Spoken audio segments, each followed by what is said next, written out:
परम प्रेममय श्री श्री ठाकुर अनुकूलचंद्रଙ୍କ ଶ୍ରୀହସ୍ତଲିଖିତ ପବିତ୍ର ସତ୍ୟାନୁସରଣ ଗ୍ରନ୍ଥ ପାଠ ଅର୍ଥ ମାନ ଯଶ ଇତ୍ୟାଦି ପାଇବା ଆଶାରେ ମୋତେ ଠାକୁର ସଜାଇ ଭକ୍ତ ହୁଅ ନାହିଁ।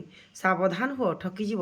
ତୁମର ଠାକୁରତ୍ୱ ଜାଗ୍ରତ ନହେଲେ କେହି ତୁମର କେନ୍ଦ୍ର ବି ନୁହନ୍ତି, ଠାକୁର ବି ନୁହନ୍ତି। ଫାଙ୍କି ଦେଲେ ତାହା ହିଁ ପାଇବ।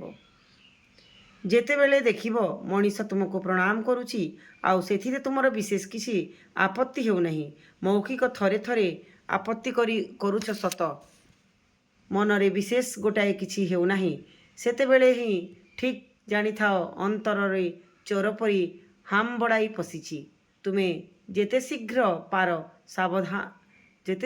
ପାର ସାବଧାନ ହୁଅ, ନତୁବା ନିଶ୍ଚୟ ଅଧପତ ଯିବ। ଆଉ ଯେତେବେଳେ କେହି ପ୍ରଣାମ କରିଲେ ହିଁ ସଙ୍ଗେ ସଙ୍ଗେ ଦିନତାରେ ତୁମର ମଥା ନଇଯାଉଛି, ସେବା ନେବାକୁ ମନ ଆଦୌ ରାଜି ନୁହେଁ, ବରଂ ସେବା କରିବାକୁ ମନ ସବୁ ସମୟରେ ବ୍ୟସ୍ତ ରହୁଛି। ଆଦର୍ଶର କଥା କହିଲେ ପ୍ରାଣର ଆନନ୍ଦ ବୋଧ ହେଉଛି। ତୁମର ଭୟ ନାହିଁ, ତୁମେ ମଙ୍ଗଳର କୋଳରେ ହିଁ ରହିଛ। ଆଉ ନିୟତ ଆହୁରି ବେଶୀ ସେହିପରି ରହିବାକୁ ଚେଷ୍ଟା କର। ପୃଷ୍ଠା ସଂଖ୍ୟା 80। ଜୟ ଗୁରୁ, ଜୟ ଗୁରୁ।